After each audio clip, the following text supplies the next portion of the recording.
现在经济领域，比特币什么情况？我再告诉大家，比特币没未来，货币一定倒闭，比特币一定倒闭，没有任何选择的。我有些话我不跟你们说了，记住今天齐哥说的话：618，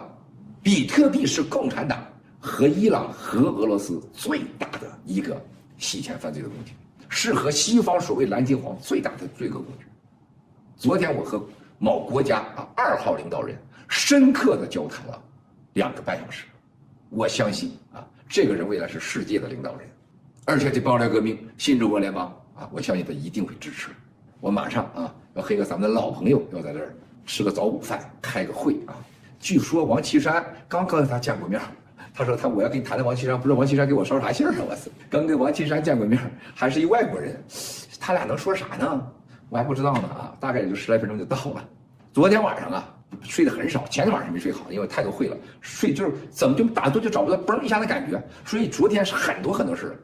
将近20个小时就没停过，脑子就老有点就是那个没打错打通的感觉，就老是懵懵的今天早上就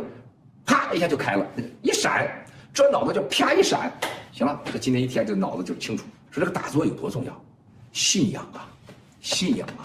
信仰是一切的一切。